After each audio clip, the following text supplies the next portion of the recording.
Después de que mi padre le regalara el negocio de jardinería que construí con esfuerzo a mi hermano solo porque tiene hijos, decidí apartarme en silencio. Hoy él intenta justificar sus decisiones ante las autoridades fiscales. Tengo 33 años, y lo que viví con mi familia en los últimos meses parecería sacado de un programa de televisión. Todo comenzó con mi padre, Roberto, de 65 años. Un hombre de la vieja escuela, con raíces italianas, que ha pasado toda su vida haciendo trabajos de jardinería y paisajismo. Imaginen al típico trabajador manual, manos permanentemente sucias, siempre con olor a césped recién cortado y capaz de manejar una excavadora como si fuera una extensión de su cuerpo. Desde pequeño, yo quería estar a su lado. Mientras otros niños jugaban videojuegos, yo aprendía sobre el pH del suelo, sistemas de riego y diseño de jardines. Era prácticamente un niño prodigio del paisajismo. Mi hermano mayor, Mauricio, era completamente distinto. Tiene 39 años y desde chicos despreciaba todo lo relacionado con el trabajo físico. Nunca ayudaba con nada en casa porque le preocupaba su reputación entre sus amigos del colegio privado. Incluso les decía que papá era el arquitecto paisajista para no admitir que trabajaba con las manos. Pero hubo un momento que cambió todo. Cuando Mauricio tenía 15 años, sufrió un accidente grave, un conductor ebrio lo chocó de costado y terminó con múltiples fracturas e internas lesiones. Pasó 3 meses en el hospital. No sabíamos si volvería a caminar con normalidad. Durante ese tiempo, papá se convirtió en su sombra. Le llevaba su comida favorita, lo ayudaba con la rehabilitación y se desvivía por él. Una noche en particular, Mauricio tuvo un ataque de pánico por temor a no caminar nunca más. Papá se quedó con él hasta las 4 de la madrugada, tomándolo de la mano y prometiéndole que todo estaría bien. Yo tenía apenas 9 años, pero recuerdo claramente cómo mamá lloraba al día siguiente en la cocina, diciéndome que jamás había visto a papá tan vulnerable. Esa noche marcó un antes y un después. Desde entonces, Mauricio se convirtió en su intocable. Aunque él siguiera menospreciando la profesión de papá, aunque no moviera un dedo, papá lo veía como si fuera intachable. Aprendí muy pronto que yo era el segundo lugar en esa competencia invisible por la aprobación de mi padre. Recuerdo en secundaria cuando logré entrar al equipo de lucha libre como Sace Moore. En nuestra escuela, eso era un logro enorme. Se lo conté a mis padres y mientras mamá se emocionó, papá apenas levantó la vista del teléfono para decir, bien hecho, hijo. Mi primera competencia importante era un sábado por la noche. Mamá tenía turno doble en el geriátrico, así que esperaba que papá estuviera en las gradas. Pero cuando le pregunté, se notó incómodo. Me dijo que ya había prometido ayudar a Mauricio a mudarse a la universidad. Mamá insistió, diciendo que la mudanza podía esperar. Esto era importante. Papá aceptó a regañadientes. Pero, como siempre, Mauricio jugó su carta de manipulación. Se puso sentimental con eso de que era su día de independencia, que necesitaba el camión de papá y que habían planificado ese momento de padre e hijo. Papá cedió de inmediato. Así que ahí estaba yo, recibiendo una paliza en el tatami contra un monstruo del colegio rival, buscando en las gradas el rostro de mi padre, y nunca apareció. Lo peor no fue perder, sino mirar al público entre rondas esperando verlo, y encontrar solo un vacío doloroso. Mi entrenador lo notó, me dio una palmada en el hombro y me dijo, a veces, uno tiene que pelear solo. Esa frase me dolió más que cualquier llave de sumisión. Después del combate, le escribí a mamá. Pensó que había pasado algo grave. Cuando volví a casa, los gritos se escuchaban desde la calle. Mamá enfrentaba a papá, furiosa, por no haber estado. Y justo en medio del caos entró Mauricio, con cajas de pizza y refrescos, como si nada. Mamá lo confrontó y él respondió con desdén, su combate no era tan importante. Nunca olvidaré ese momento. Tenía 16 años y acababa de ser humillado frente a medio colegio. Y mi propio hermano lo minimizaba como si fuera un juego perdido.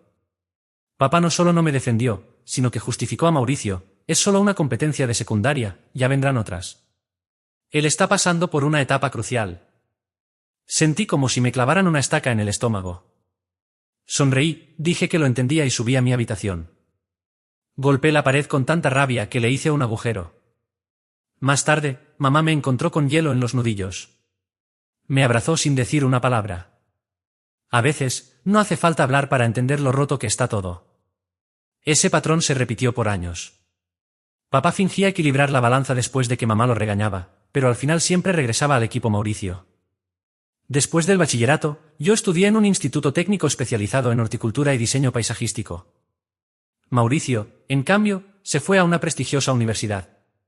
Cuando terminé mis estudios, volví a casa y me sumé a la empresa familiar.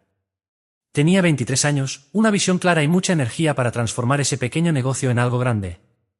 En ese entonces, papá tenía a 3 empleados con camionetas destartaladas haciendo mantenimiento básico para unos 40 clientes.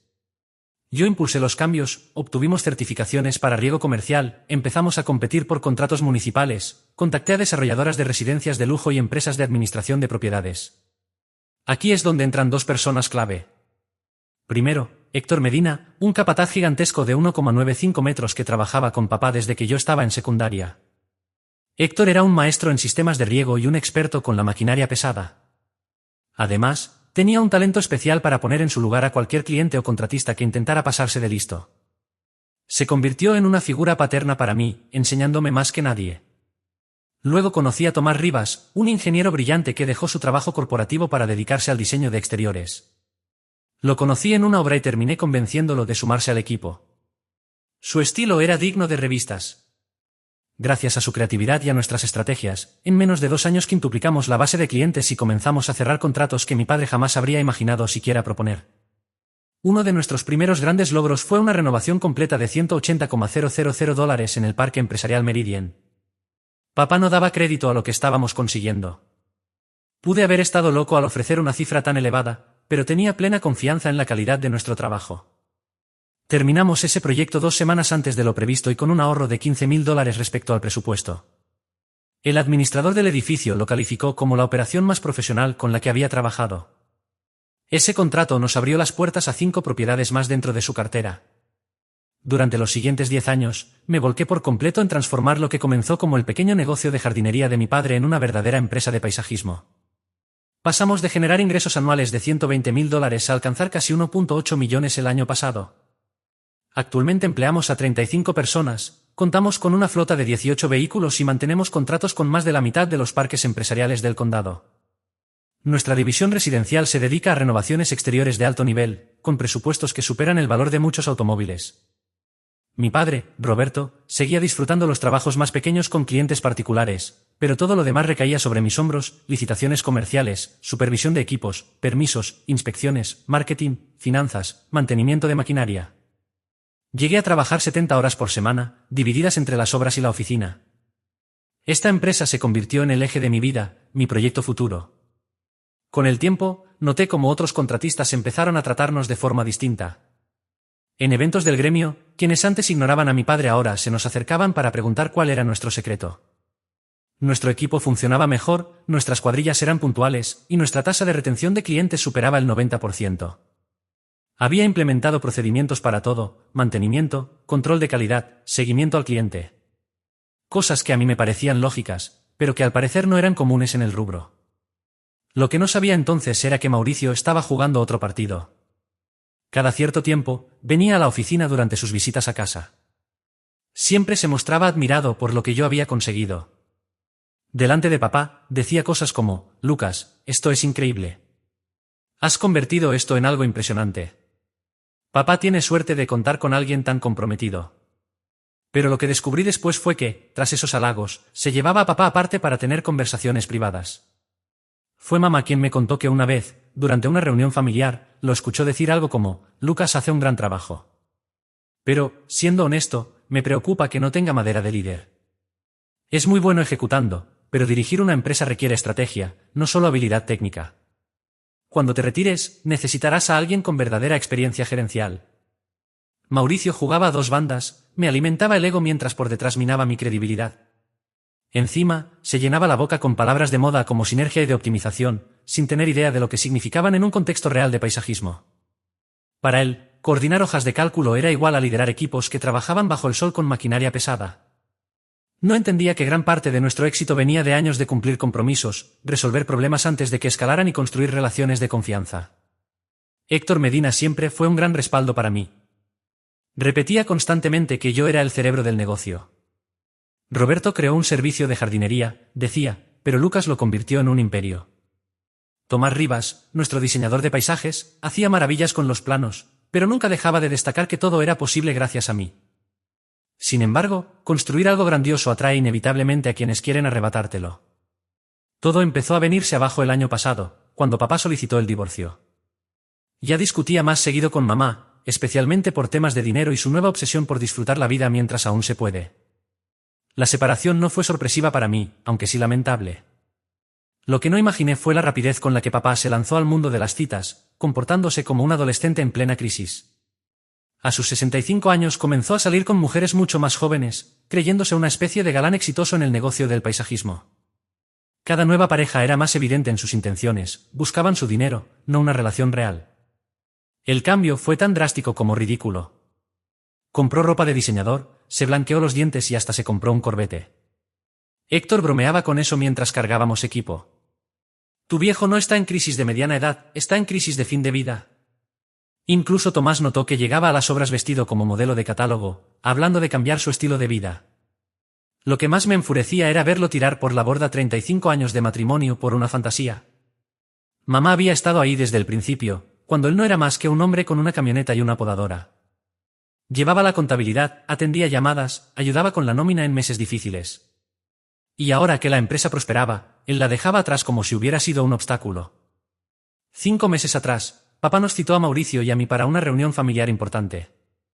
Nos vimos en su nuevo departamento, un lugar lleno de cristal y acero que parecía sacado de una revista para tipos con exceso de dinero y cero gusto. Desde que entramos, el ambiente fue tenso. Entonces soltó la bomba. Tengo algo que contarles. Valentina y yo nos casamos el fin de semana pasado. Mauricio y yo nos quedamos atónitos. Valentina era su más reciente pareja, una ex-influencer de 29 años, dedicada al fitness, que llevaba 6 meses envolviendo a papá con su encanto superficial. ¿Te casaste sin avisarnos? Le pregunté, sin poder creerlo. Él se defendió de inmediato, queríamos algo íntimo. Ya sabes cómo se siente Valentina con respecto a las multitudes y al drama. Claro que sabía. Valentina era calculadora hasta los huesos, pero papá estaba demasiado cegado por su apariencia y sus filtros de redes sociales para notarlo. Nunca tuvo un trabajo real. Se dedicaba a subir vídeos de ejercicios y vender suplementos a amas de casa aburridas. Solo la vi 2 veces, y ambas se pasó la conversación preguntando sobre las finanzas del negocio, fingiendo estar fascinada por el paisajismo. Las señales eran evidentes. Pero papá estaba usando la cabeza equivocada. Y lo peor todavía estaba por venir. He estado pensando también en el futuro de la empresa, dijo mi padre, con ese tono serio y profesional que solo usaba cuando hablaba de trabajo. Hay que planificar la sucesión. Mi corazón comenzó a latir con fuerza. Después de 10 años trabajando codo a codo para levantar la compañía, este era el momento que había estado esperando. Pensé que hablaría de nombrarme socio, quizás incluso de cederme la propiedad, ya que, de hecho, era yo quien dirigía todo. Pero en lugar de eso, soltó la frase que lo cambió todo. Lucas, he decidido que, como no estás casado ni tienes hijos, no heredarás la empresa. Le dejaré todo a Mauricio. Me quedé sin aire. Héctor Medina, nuestro proveedor principal, solía bromear diciendo que algún día me daría un infarto por el estrés. Jamás pensé que sería provocado por mi propio padre destruyendo mi vida. ¿Qué fue lo único que pude murmurar? Mauricio tiene una familia que mantener, continuó con total naturalidad. Su esposa Claudia y sus 3 hijos necesitan estabilidad económica. Además, él puede hacer crecer el negocio con su experiencia en gestión corporativa. Lo miré, incrédulo. Papá, yo construí esta empresa contigo. He dedicado toda mi vida adulta a esto. ¿Cómo puedes? Puedes seguir trabajando en tu puesto actual, bajo la dirección de Mauricio, me interrumpió. Pero la propiedad será suya. Es una decisión tomada, sin debate, sin consideración por los años de sacrificio, por las relaciones que yo había forjado y que sostenían el valor del negocio. Solo una frase fría que me borraba del mapa como si nunca hubiera importado. Volteé hacia Mauricio, esperando que dijera algo, que me defendiera al menos un poco. Pero ese malnacido solo tenía una sonrisa satisfecha, como si hubiera estado esperando este momento toda su vida. Oye, Lucas, dijo fingiendo compasión. Sé que esto es difícil, pero creo que podemos hacerlo funcionar. Tu conocimiento técnico, mi visión estratégica, podríamos llevar esto a otro nivel. Su tono condescendiente me hizo hervir la sangre. Era el mismo tipo que había evitado la empresa durante 15 años, como si fuera un castigo. Y ahora hablaba como si me estuviera haciendo un favor al dejarme trabajar para él. Esto es una completa basura, solté, con la voz quebrada. He entregado todo por esta empresa. ¿Qué hay de mis planes? ¿De mi futuro? La respuesta de mi padre fue como un golpe helado. La vida no es justa, hijo. La familia es lo primero, y Mauricio tiene una familia que depende de él. Mauricio se inclinó hacia adelante con una falsa expresión comprensiva. Mira, hermano. Sé que estás afectado, pero tienes que entender que liderar una empresa no es solo saber hacer el trabajo. También se trata de estrategia, finanzas, visión a largo plazo. Papá necesita a alguien con experiencia comprobada en gestión. Eso viniendo de alguien cuyo mayor plan a largo plazo era decidir qué pedir para el almuerzo. Quise preguntarle si al menos sabía cuántos equipos teníamos o cómo funcionaban las zonas de riego, pero sabía que no serviría de nada. Todo estaba decidido. Y seguramente la nueva esposa de papá, Valentina, había tenido bastante que ver, parecía ver números cada vez que revisaba nuestros balances. Esto no era solo un asunto laboral. Era una vida entera siendo la segunda opción. Mi esfuerzo siempre fue ignorado. Nunca fui el hijo favorito, por más que me esforzara. Está bien, dije con voz baja, poniéndome de pie. Si así quieren que sea, salí de ese departamento ostentoso sabiendo que no volvería. Al llegar a mi camioneta, escuché a Mauricio por la ventana diciendo algo sobre ayudar a Lucas a adaptarse a la nueva estructura, como si yo fuera un simple empleado problemático y no el responsable de todo lo que él estaba a punto de heredar. El camino a casa fue una mezcla de ira y desilusión. 10 años de mi vida tirados a la basura. Una década construyendo algo extraordinario para que se lo regalaran a un vago que solo logró embarazar a su novia universitaria. Esa noche llamé a mi madre y le conté todo. Se quedó sin palabras. Nunca pensé que tu padre haría algo tan cruel, dijo con la voz temblorosa. Entregarle todo a Mauricio en vez de repartirlo equitativamente es imperdonable. Hasta habría aceptado un reparto 60/40, le dije apretando los dientes. Incluso un 70/30. Pero dejarme fuera por completo, después de todo lo que hice. Guardó silencio unos segundos. Luego, con una firmeza nueva en su voz, respondió. Tal vez esto sea una oportunidad disfrazada. Tienes experiencia, habilidad y respeto en el sector. ¿Por qué no inicias tu propio negocio? La mitad de esos clientes probablemente te seguirían. Sus palabras me encendieron. Si mi padre creía que podía desecharme así, iba a demostrarle cuán equivocado estaba. Había sido prudente con mis finanzas. En 10 años, había ahorrado más de $125.000 viviendo en un apartamento modesto y conduciendo una camioneta vieja mientras invertía en maquinaria y certificaciones. Era suficiente para empezar de cero. A la mañana siguiente, comencé a moverme. Primero llamé a Héctor Medina. Héctor, necesito hablar contigo. ¿Podemos vernos? Cuando le conté todo, ese hombre de más de 1,9 metros y cara de pocos amigos parecía listo para romper una pared. ¡Malditos sean! Bramó. Después de todo lo que hiciste por esa empresa, ¿sabes qué, Lucas? Estoy contigo. Si vas a empezar algo nuevo, yo me sumo. Después llamé a Tomás Rivas. Su reacción fue todavía más intensa. ¿Estás hablando en serio? Explotó. Mauricio no sabe diseñar ni una maceta. Ese negocio se va a pique sin ti al frente. Tomás, voy a empezar mi propia empresa. ¿Te interesa? Por supuesto que sí. Cuando empezamos, contacté a los clientes grandes, empresas de administración de propiedades, contratos municipales, clientes residenciales de alto nivel. A todos les conté la verdad. Mi padre dejaba la empresa en manos de mi hermano, y yo empezaba mi propio camino. La respuesta fue abrumadora. Casi todos expresaron su lealtad personal hacia mí. Llevaban años trabajando conmigo, confiaban en mis equipos, sabían que cumplía en tiempo y forma. Muchos ni siquiera conocían a Mauricio. Nosotros trabajamos contigo, no con tu padre, me dijo Manuel Díaz, responsable del mayor complejo de oficinas de la ciudad. Si vas a abrir tu empresa, te seguimos. Mauricio será muy simpático, pero no tiene ni idea de lo que hacemos aquí. La llamada más gratificante fue con Cecilia Ramos de Grandview Properties. Administraba 8 propiedades comerciales que nos generaban más de $340.000 al año. Cuando le conté lo que pasó, se indignó por mí. Es absurdo, dijo. Tú has sido nuestro contacto directo por 4 años. Conoces cada rincón de nuestras propiedades, respondes a cualquier urgencia y tu gente es la más profesional que hemos tenido. Por supuesto que te seguimos. En menos de una semana, el 70% de nuestros clientes comerciales ya se había comprometido conmigo. Eran más que simples clientes, eran relaciones construidas a base de trabajo, compromiso y resultados. Y la noticia corrió rápido en el sector. Varios de los mejores jefes de equipo se me acercaron en privado para decirme que querían sumarse. Sabían lo que se avecinaba. Con Mauricio al mando y yo fuera, la empresa no duraría mucho. 2 semanas después, le entregué a mi padre mi carta de renuncia.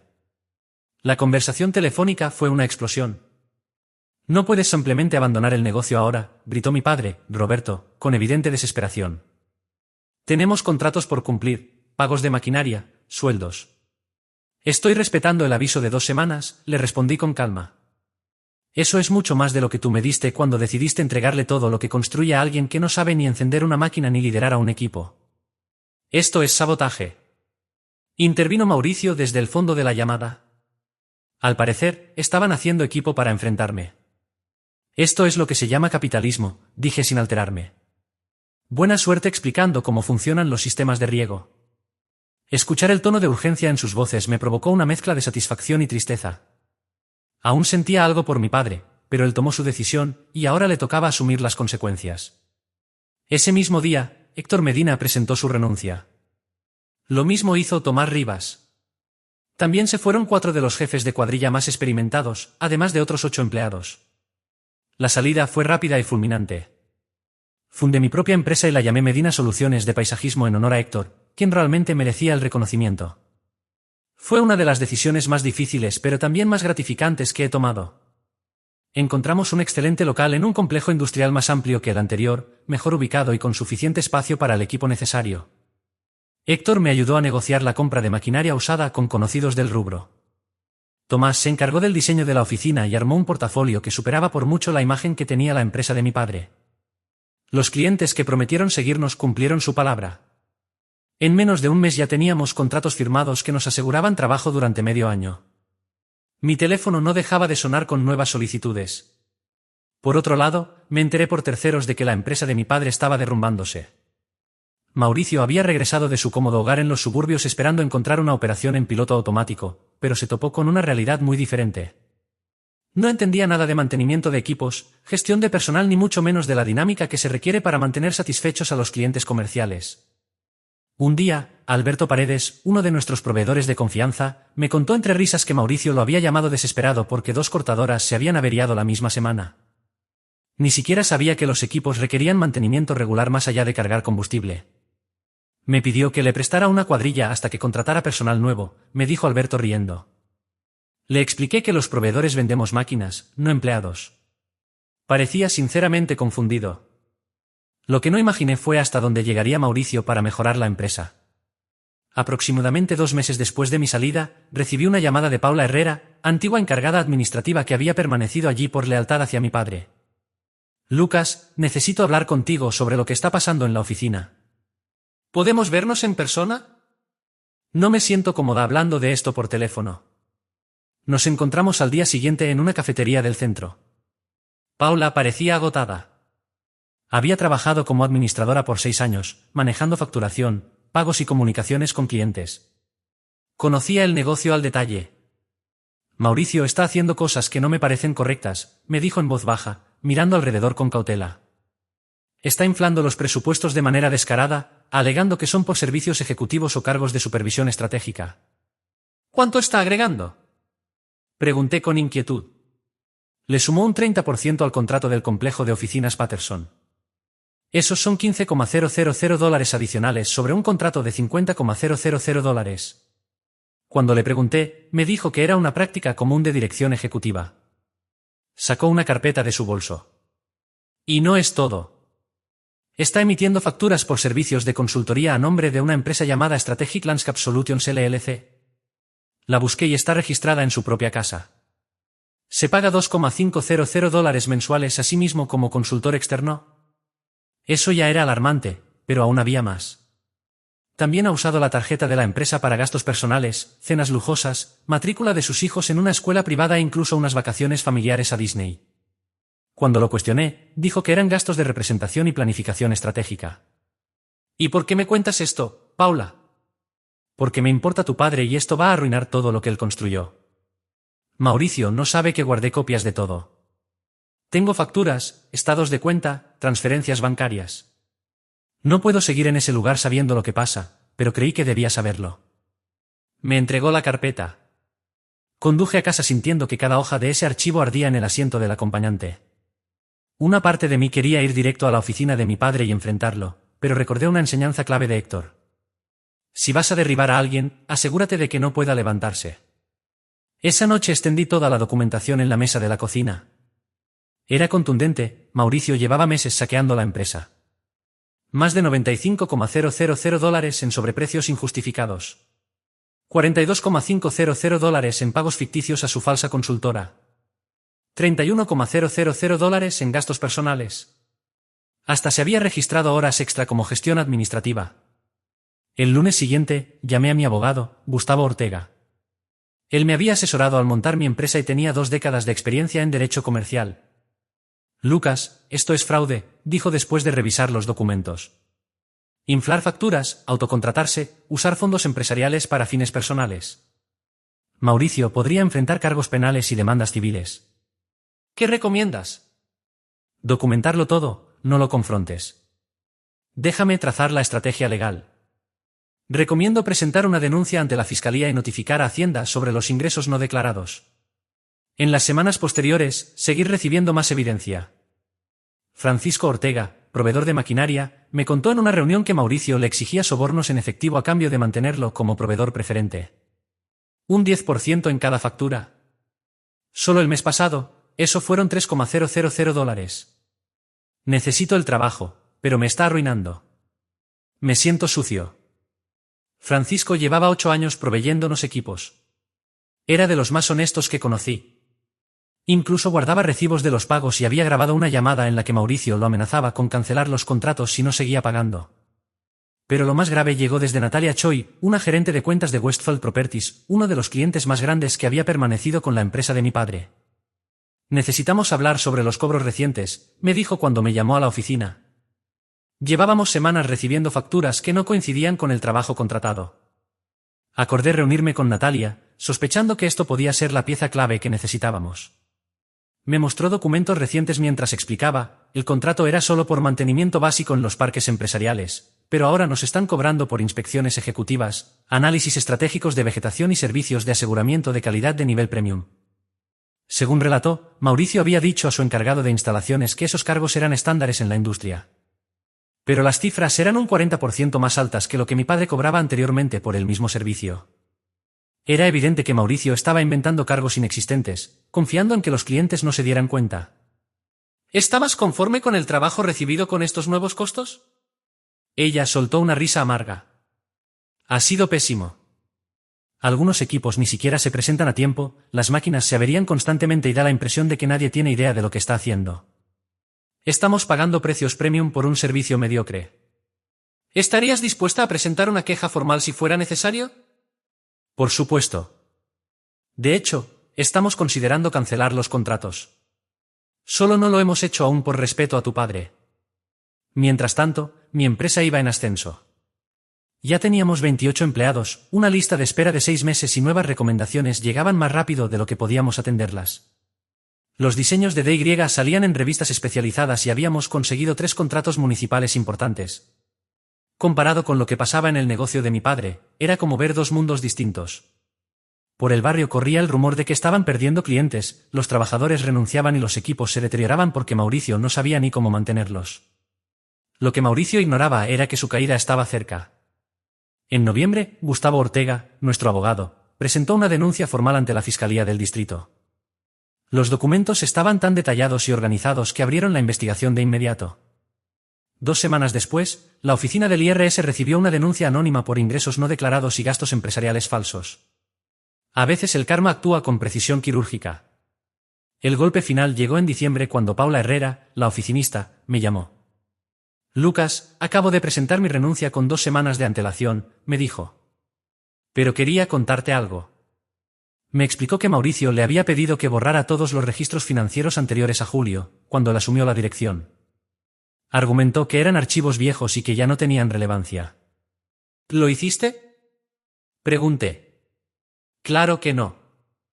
Le dije que necesitaba una autorización escrita de tu padre y se puso muy nervioso. Mauricio estaba desesperado y tratando de borrar pruebas. Paula, ¿podrías hacerme un último favor? ¿Podrías respaldar la información más reciente antes de irte? Ya lo hice. Guardé todo hasta la semana pasada en un pendrive. Es lo último que puedo hacer por tu padre. Ojalá esto lo ayude a ver quién es realmente su hijo. Pasé la Navidad con mi novia Elena y su familia. Fue la primera vez en años que sentí que tenía algo por lo que ilusionarme. Mi negocio iba viento en popa y tenía pensado proponerle matrimonio en primavera. Por fin dejé de pensar en la empresa de mi padre todos los días. Todo cambió el 15 de enero, cuando Gustavo Ortega me llamó con noticias. Lucas, esta mañana la Fiscalía ejecutó órdenes de allanamiento en la oficina de tu padre y en la casa de Mauricio. Confiscaron computadoras, documentos financieros y estados de cuenta. Mauricio fue arrestado por fraude electrónico, malversación de fondos y falsificación de declaraciones fiscales. Por fin, después de meses de espera, la justicia había llegado. ¿Y mi padre? Hasta ahora, no se le han presentado cargos. Todo indica que Mauricio actuó solo y ocultó lo que hacía. Sin embargo, la empresa se enfrentará a sanciones civiles y demandas de los clientes. Esa noche, la noticia apareció en los medios locales. Empresario local arrestado por fraude, decía el titular junto a una foto de Mauricio, envejecido y descompuesto. El reportaje hablaba de fraude sistemático en facturación, malversación y evasión fiscal por más de $275,000. Varios clientes ya consideraban demandar recuperar lo que se les cobró de más. Mi teléfono no paraba de sonar. Algunos colegas estaban sorprendidos, otros, especialmente contratistas de toda la vida, confesaban haber sospechado que algo no andaba bien desde que Mauricio tomó el mando. 2 días después, mi padre me llamó. Su voz era apenas un susurro. Lucas, hijo, quiero pedirte perdón. Tenías razón. Debería haber escuchado a tu madre y a ti. Debería haber valorado lo que construiste. No supe qué decir. Una parte de mí se sentía reivindicada, pero la mayor parte solo sentía tristeza por él. El abogado de Mauricio dice que podría recibir hasta 5 años de prisión federal. Mi negocio está arruinado y no tengo cómo pagar a los clientes afectados. ¿Y qué tiene eso que ver conmigo, papá? Lo sé. Solo pensé que tal vez podrías. No, tal vez ahora entiendas lo que pasa cuando apuestas por la persona equivocada. Hijo, lo siento tanto. Discúlpate contigo mismo. Yo estoy bien. Esa fue la última conversación que tuvimos. La empresa se declaró en quiebra 3 meses después. Perdió todo, la oficina, los equipos, incluso su casa, que tuvo que vender para cubrir honorarios legales y acuerdos civiles. Mauricio se declaró culpable para evitar el juicio y fue condenado a 3 años de prisión federal y 5 de libertad condicional. Su esposa, Claudia, le pidió el divorcio mientras esperaba sentencia. Se llevó a los hijos y volvió a casa de sus padres. El juez le ordenó pagar los $275,000 en restitución, pero ya había gastado la mayoría del dinero robado, así que probablemente nadie recupere nada. Hoy en día, Medina Soluciones Paisajísticas cuenta con más de 50 empleados.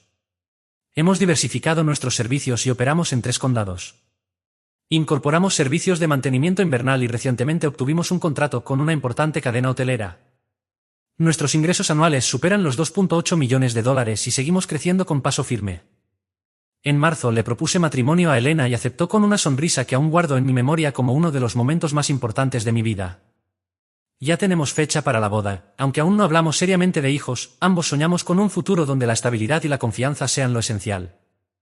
Mi padre, por su parte, encontró trabajo en otra empresa del sector. Aunque solo como encargado de cuadrilla, al menos volvió a trabajar. Cuando se quedó sin recursos, Valentina lo abandonó. Nadie se sorprendió.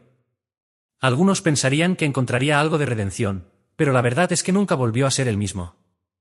Lo que más me marcó de todo esto no fue ver caer a Mauricio, sino entender que uno puede salir adelante incluso después de que las personas que más quiere lo traicionen. Algunos de los clientes que fueron engañados por él decidieron confiar en mí y se convirtieron en parte de nuestra cartera. No por compasión, sino por respeto a cómo manejé todo, con seriedad, sin venganza ni escándalos. Recuerdo que una vez Héctor Medina me dijo algo que con el tiempo cobró verdadero sentido. No es quien te enseña a comenzar, sino cómo aprendes a continuar cuando todo se derrumba. Quizás si mi padre hubiera reconocido mi trabajo desde el principio, todo habría sido distinto. Pero si algo aprendí, es que el dolor también construye. Que a veces la traición más amarga puede ser la chispa que uno necesita para levantarse con más fuerza. Ya no me interesa competir con ellos, porque superarlos no fue una meta. Fue una consecuencia.